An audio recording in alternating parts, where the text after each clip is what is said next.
Jean-Philippe Gautret, l'invité de France Bleu Matin. Noé da Silva, vous recevez le maire de Fontenay-sous-Bois à l'occasion des États généraux de la ville à Grigny. Bonjour Jean-Philippe Gautret. Bonjour. Merci d'être avec nous ce matin. La politique de la ville a 40 ans. Les élus de terrain sont-ils les grands oubliés d'Emmanuel Macron ? Complètement. Moi, je me réjouis pas qu'on fête aujourd'hui les 40 ans de la politique de la ville. Aujourd'hui, à Grigny, ce sont des élus, des militants associatifs qui se réunissent pour dire leurs inquiétudes, voire même leur colère. On l'a bien vu hier dans l'interview du président de la République où aucun passage n'a été fait sur cette question-là qui pourtant concerne près de 10% de la population. Il a parlé quand même des territoires et des quartiers populaires pour dire qu'il n'était pas le président des riches. La preuve, il a dédoublé les classes dans les CP en zone d'éducation prioritaire. Il a dit j'ai été élu et je fais ce que j'ai dit, c'est-à-dire... Ça, il l'avait dit.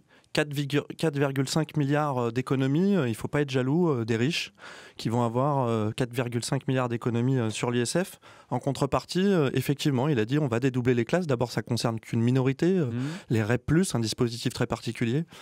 Et en même temps, moi, quand j'ai fait le tour de la rentrée, il a supprimé les contrats aidés qui concernent aussi l'éducation nationale et vers qui on se tourne, vers les collectivités à qui on supprime 11 milliards de dotations.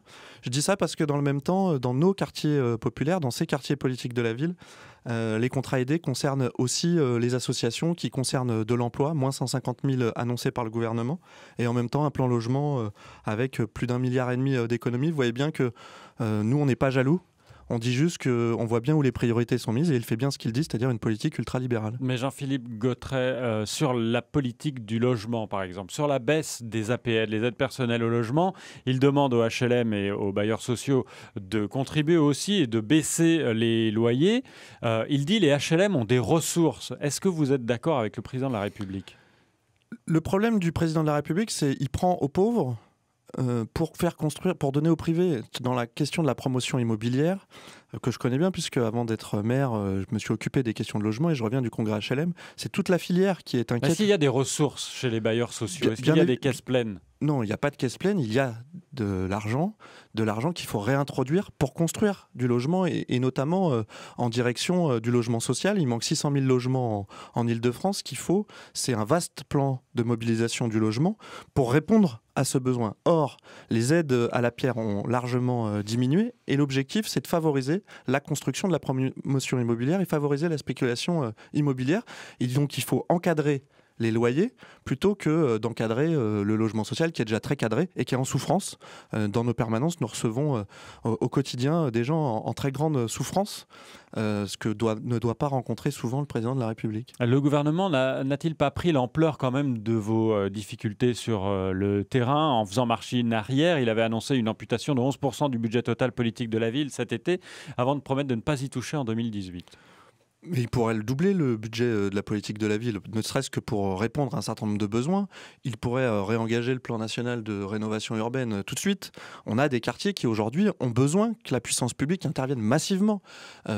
Aujourd'hui, il ne l'a pas annoncé. Hier, il a simplement dit « je rencontrerai ». Ces élus, ces militants associatifs, pas plus. Or, nous avons besoin d'un vaste plan en direction de ces quartiers, y compris, il n'y a pas de ministre de la ville. Non, mais il y a un ministre de la cohésion des territoires. Oui, qui est venu au congrès HLM. C'est pas plus mal, finalement, cohésion des territoires, au lieu de montrer toujours les mêmes du doigt. Je me demande à quoi il sert. Il est venu au congrès HLM lire une lettre, non pas du Premier ministre d'ailleurs, mais du président Macron, qui nous parlait de la réforme territoriale et que le Grand Paris devait concurrencer le Grand Londres. Les habitants des quartiers politiques de la ville ont dû apprécier. Les États généraux de la ville, donc, qui se tiennent aujourd'hui à Grigny, doivent définir 5 mesures urgentes à mettre en place dans les meilleurs délais. Pour vous, ça serait quoi, donc, ces 5 mesures d'urgence ? Déjà, ce que je disais à l'instant, engager tout de suite le plan national de rénovation urbaine 2. Tout de suite, il y a des besoins urgents et on voit bien que ce mode de fonctionnement a marché. Pour le coup, j'ai beau être un maire... Lancé par Jean-Louis Barlot. J'ai beau être un maire front de gauche, je salue ce qu'a fait Jean-Louis Barlot à l'époque de manière très pragmatique, en mode projet et en rassemblant l'ensemble des politiques publiques et des partenaires autour de ces territoires. Doubler le budget de la politique de la ville, c'est passer de 0,42% à 1% du budget de l'État. Aujourd'hui, la politique de la ville, c'est 0,42%. 42% voilà, du budget de l'État. Pour 10% de la population, et c'est passé de 500 environ à 1 milliard d'euros. Quand on parle des économies, voilà, vraiment, je ne suis pas jaloux des baisses d'impôts pour les gens qui gagnent de l'ISF, mais on voit bien que il s'est évertué hier à essayer d'oublier que c'était le président des riches. On voit bien là où sont les priorités. Mais sur ces questions, par exemple le harcèlement de rue dans certains quartiers, la police du quotidien qu'il promet et qui va verbaliser tout de suite pour que ces faits et gestes ne passent plus et ne soient plus comme ça repoussés à des éventuels procès ou d'autres choses, que ce soit tout de suite sanctionné. Est-ce que vous, le maire de Fontenay-sous-Bois, vous dites bravo ? Vous savez, je suis assez à l'aise sur cette question-là parce que j'ai grandi dans un quartier politique de la ville. J'ai été un militant et un professionnel et aujourd'hui j'y habite toujours et je suis un élu qui porte ces questions-là, pas que, puisqu'on est une ville assez mixte, dont les services publics sont un des maillages de la mixité et qui fait le lien entre toutes les populations. Nous, le commissariat de Fontenay, on a perdu 40 policiers en 10 ans. Si la nouvelle commissaire qui vient d'arriver, on ne lui repart pas son bureau ou si personne ne le fait, le commissariat est délabré, les investissements, c'est nous qui les faisons. Alors moi je veux bien la police du quotidien, mais quand on diminue le nombre de fonctionnaires, quand on n'a que comme seul objectif de baisser le service public, moi je veux bien, mais je ne crois qu'aux actes.